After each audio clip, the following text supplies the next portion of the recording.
Back with the Mighty Manfred. And now it's time to pick up the phone and have your coolest conversations today with JP Soars.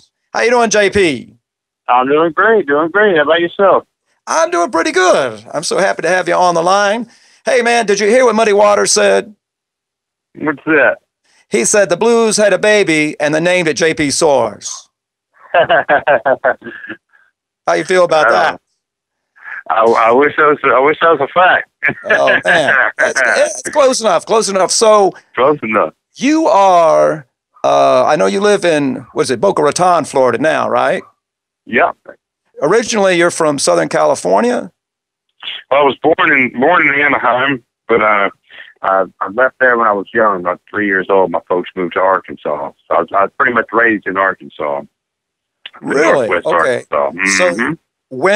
So when you were in Arkansas, is that when you came in contact with the blues, or was that was later on? That more kind of happened when I was down here in Florida. I mean, the key turning point was going to see B.B. King in 1988 and getting to meet him backstage and stuff. That was definitely the turning point right there. And so, what got you to see B.B. King then? What led you to that turning point? Well, I was at a little music store and I put my name in a drawing in a raffle for a guitar, and part of the deal was getting to go see B.B. King and meeting him backstage and have him sign the guitar, and I put my name in that raffle. And about a week later, I came home. My mom was all excited and stuff, and she said, "Oh, this radio station called, said you won 2 tickets to go see B.B. King and this Gibson guitar and everything." And I couldn't even believe it, until I had the guitar sitting in my bed looking at it, that I was really, well, this actually happening here. And then went and see B.B. King and had him sign the guitar. And that was back in 1988. From that point on, I've been trying to learn the blues. Well, how old were you at that point? I was 18. 18. And so prior to that, what was your, you were already a musician, right?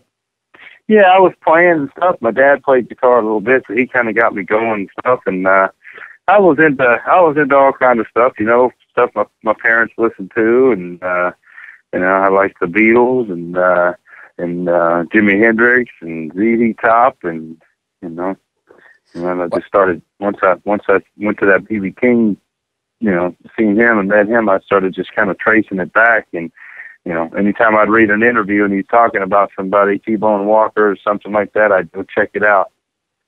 Well, how do you feel about this statement? Rock and roll is the music of youth, while blues is the music of the whole of life. Absolutely. Absolutely. And so when you saw B.B. King, you had this epiphany, and you met him backstage, and after that, you went to form the blues band, your own, play with other blues players, or? Well, I mean, I started going to open jams and stuff like that, and, I was also, I was still playing in extreme metal bands at the time when I was doing that. I was all, same time I was real into the, blues, meeting B.B. King and stuff. I was also into Metallica and Black Sabbath and stuff like that. So. Well, that's because you were in Florida, man. Yeah. So you started playing the blues and exploring the blues, and oh man, you make guitars too, right? I mean, Bo Diddley had this square guitar he had made, and you also make guitars. Is that right? What do you make? Yeah, but I built these 2-string cigar box guitars. My brother and I build them. Your brother and you build them, and is that so? You sell those, or? I do sell them on my website, and then when I go out on the road, I usually bring 3 or 4 of them with me, and typically I'll sell them all out on the road when I'm traveling. Yeah. How did you come to doing that? Well, I bought one off a guy in Memphis, and then brought it home and showed it to my brother. My brother's a carpenter and stuff. Pretty much my whole family is, my brothers and my dad and everybody. But I showed it to my brother, and he said, "Well, let's try and build one ourselves." So we built the one that I play, and then just kind of started making them after that. So the last album was More Bees with Honey, came out a couple of years back. But you also play with other guys in a different group, Southern Hospitality. Can you tell me about those guys? That's right. Yeah, it's Damon Fowler out of Tampa, Florida. He's a guitar player, songwriter. He's got his own band. And then Victor Wainwright, keyboard player, singer out of Memphis, Tennessee, and he's got his own band as well.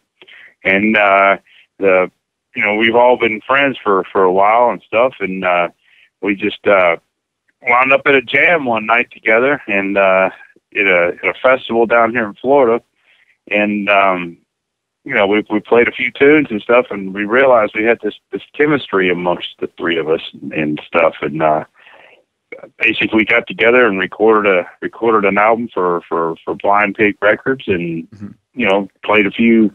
We've been doing a little touring here and there and stuff, and some festivals, and we kind of, it's a very special thing when we all three get to come together and make music, because everyone is off doing their own thing. They own their own bands and everything. So when we do get to come together, it's a very special, unique treat. Is that more of a side project to your own efforts? Yeah. Mm-hmm. Well, the latest effort then, Full Moon Night in Memphis. That's the new album. When did you put that record together? We started recording it in October, and we pretty much finished it up, the recording end of it, in January. So we just released it at the end of July. Well, the track we heard at the top, right before we started speaking together, Something Ain't Right. I know you pride yourself on coming to the blues from a whole bunch of different influences. And to me, that song kind of, it's got sort of a Curtis Mayfield vibe to it, plus some social conscience I'm sure he would have approved of. Tell me about the song. Well, that one came pretty quick. Usually, it just depends. Sometimes they take a while, and sometimes they just seem to write themselves. And that one happened real fast. I pretty much got that one together in an evening, and just came up with that riff, and then came up with that first vocal line and stuff, and he kind of took on a life of its own from there. All right. Well, JP, thank you so much for having the coolest conversations with me today. And I want us to go out. You're certainly welcome. I want us to go out on the title track to the new album, Full Moon Night in Memphis, here in Little Steven's Underground Garage.